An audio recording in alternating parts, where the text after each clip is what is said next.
At 26 years old, I've been married to my 29-year-old husband for almost 3 years. Throughout this time, it's been apparent that my in-laws, including my husband's two 23-year-old twin sisters and his 21-year-old brother, haven't warmed up to me. Even my mother-in-law seems distant. I've always tried to bridge this gap, despite not understanding why they seem to harbor negative feelings toward me. Recently, I took it upon myself to plan my mother-in-law's 50th birthday party. Despite my husband's warning that his family might not appreciate my efforts, I was determined to mend the relationship. I'm someone who values connections, and the idea that these people didn't like me for no clear reason troubled me deeply. I meticulously organized the celebration at my mother-in-law's favorite restaurant, where she and her late husband frequented. I handled all the arrangements, from the food to the decorations, ensuring everything aligned with her preferences. Despite trying to involve my husband's siblings, they showed no interest and left the entire planning on my shoulders, even refusing to contribute financially. When the day arrived, my husband and I visited his mother to extend the invitation. To my surprise, his siblings were already there, appearing startled by our presence. After some small talk, I disclosed the plans for her celebration. When my husband acknowledged that it was my effort, not his, she suddenly became cold, souring the atmosphere. Confused, I detailed how I had meticulously arranged the event, hoping she would appreciate my gesture. Instead, she delivered a falsely sweet thank you before informing me that I wouldn't be attending. Shocked, I asked her why. When I asked why, she explained that she wanted her 50th to be an intimate family affair, extending that designation only to relatives, not me. She essentially asked me to keep away. My husband and I were stunned, and in that moment, I realized he had been right all along. She was never going to appreciate any effort I put forth. The smirk on my in-laws' faces infuriated me further. I couldn't contain my frustration. I stood up and bluntly told her to go to hell, warning her that if she showed up the next day, I'd have security remove her. That wiped the smugness off their faces. She accused me of being cold and cruel, but I just laughed in response. I was fed up and made it clear that my decision was final. Her attempts to make me feel guilty by crying fell on deaf ears. I was too enraged to care. On the drive home, I tried to cancel the reservation, but it was too late. My husband seemed uncomfortable, choosing not to comment much except for saying I did the right thing before stepping out for a smoke. He's never been one to delve into family conflicts, and I appreciated him not making me feel worse about ignoring his advice. Since I'd already paid for everything, I canceled the last-minute invites, irking some of my mother-in-law's friends. Instead, I called upon my own friends to salvage the situation and make the evening enjoyable. My husband and I invited some of his friends too, deciding to turn the occasion into our own celebration. We hastily removed the decorations before they arrived and ended up having an absolute blast. I uploaded all the pictures when I returned home today. My sister-in-law texted me, upset that I repurposed the venue for my own use after canceling my mother-in-law's birthday party.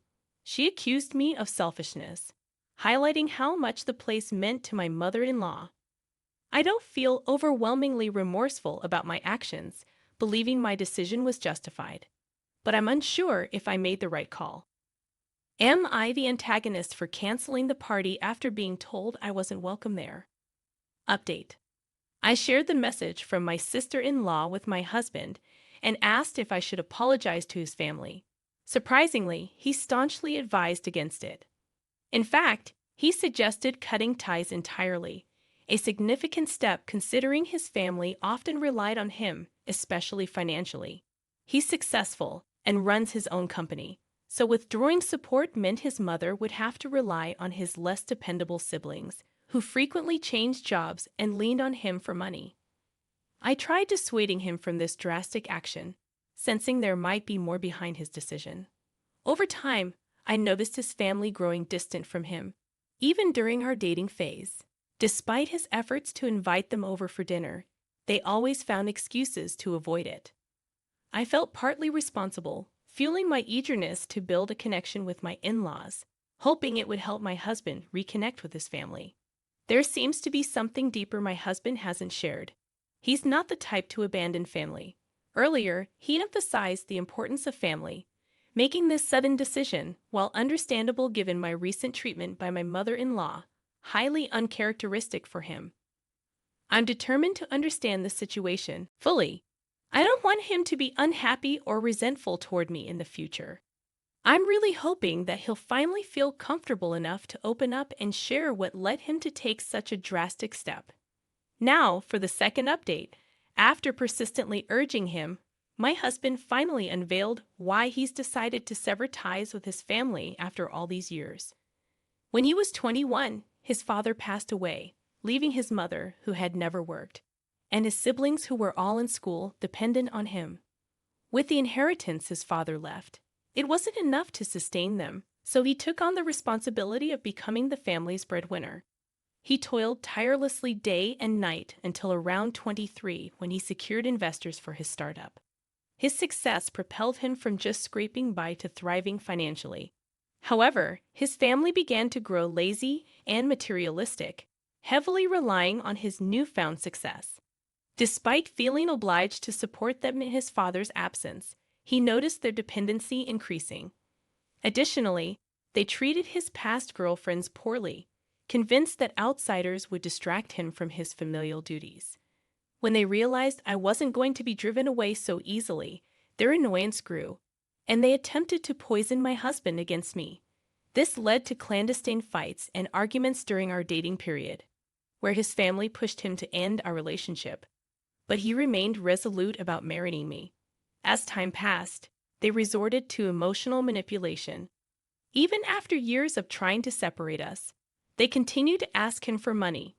When the birthday incident occurred, his sister attempted to guilt-trip me, while his mother called him to emotionally manipulate him into leaving me due to the perceived insult. Learning about this, my husband reached his breaking point. He realized it was time to let go.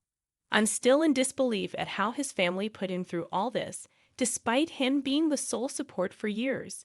My respect for them has evaporated due to their sheer greed. I'm grateful I stood by my husband despite their efforts to break us apart and exploit him for money. I couldn't care less about his financial status. My love for him stems from who he is, not his bank balance. Knowing the entire story now, I'm astounded he endured this and kept it hidden from me for so long, trying to shield my feelings. I had hoped for a positive connection with my in-laws, but he understood it was an unrealistic expectation. I believe he's making the right call now. His family deserves to be cut off for their incredible selfishness, greed, and lack of respect for the man who supported them against all odds. In today's update, my husband finally made the call to his mother, informing her that unless they change their ways, he doesn't want to hear from her or his siblings. They'll need to find their own means of income as he won't support them indefinitely, as I had anticipated. Predictably, their reaction was explosive. Even without the phone on loudspeaker, I could hear my mother-in-law screaming at my husband. Their argument echoed through the room, as I was present while my husband conversed. Predictably, my mother-in-law attempted to shift blame onto me, accusing me of influencing his decision to sever ties and disrupt their family. She even asserted that my husband shouldn't allow himself to be swayed by his wife, which struck me as ironic coming from her. My husband defended me vehemently, emphasizing that his siblings, as adults, need to secure stable employment instead of relying on him.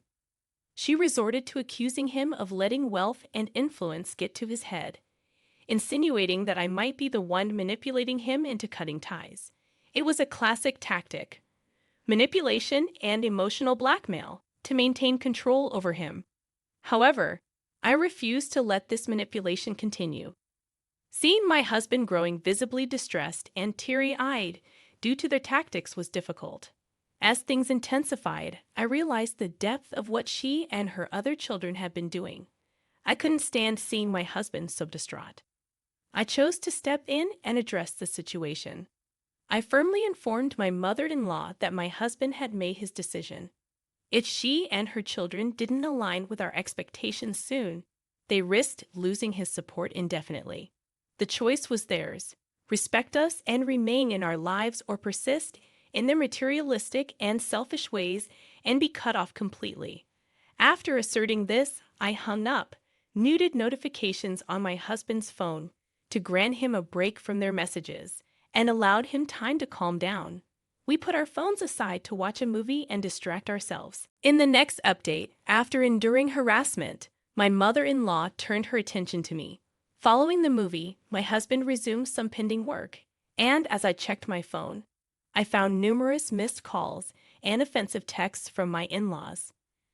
I anticipated this behavior and documented their messages without engaging. While handling work emails, my mother-in-law called again. Accidentally answering, she proceeded to hurl insults at me, making baseless accusations about my character and intentions towards my husband. I chose not to react and simply stated that her accusations reflected her own actions. I expressed satisfaction that my husband was finally liberating himself from freeloaders like them. Subsequently, I blocked my mother-in-law and his siblings on all possible platforms to halt their harassment. It's disheartening how low some people stoop to evade responsibility. I refrained from telling my husband about his mother's call to avoid causing him further stress, but I'm prepared to involve him if their harassment continues. They have no right to disturb our peace. Nearly 2 weeks later, my mother-in-law, accompanied by her children, arrived at our doorstep demanding an explanation for our actions. Despite protests that I wasn't family and shouldn't be present, I stood my ground, reminding them they were intruding under our roof and had no authority to dictate my presence. I was caught in a difficult situation when my husband's family showed up, bombarding him with accusations and insults. Seeing my husband's distress, I stepped in. Knowing his gentle nature, I knew he wouldn't defend himself against their manipulative claims. I urged him to compose himself while I confronted his family. They launched into a tirade, accusing my husband of abandoning them for my sake and claiming he was neglecting his familial duties just to please his wife. Their words were a storm of accusation and disrespect. I couldn't stand by as they berated my husband, accusing me of being a gold digger and him of being selfish. My patience snapped. I lashed out, calling them out for being lazy and incapable, surviving on my husband's generosity while offering nothing in return. They were stunned into silence, unable to counter my accusations. Taking advantage of their momentary shock, I demanded they leave before I involved the authorities for trespassing. They departed, but my mother-in-law persisted, emotionally manipulating my husband by implying his deceased father would be disappointed in his actions. Witnessing his emotional breakdown after they left, I spent hours consoling him, feeling regret for ever attempting to mend our relationship with them. After their departure, I ensured they had no way to contact us and suggested we seek legal advice, knowing they might continue their harassment. Sadly, my prediction was accurate. Within days, my mother-in-law sent a legal notice, falsely claiming my husband had embezzled funds from the family estate to start his business. This false allegation tarnished his reputation and affected his company.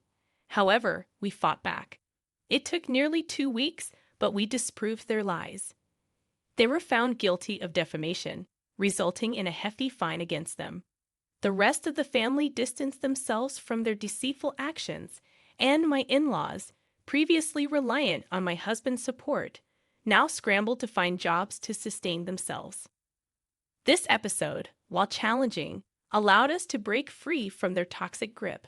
My husband and I are happier without their influence, and I'm determined to keep it that way. We're moving forward, leaving their drama behind.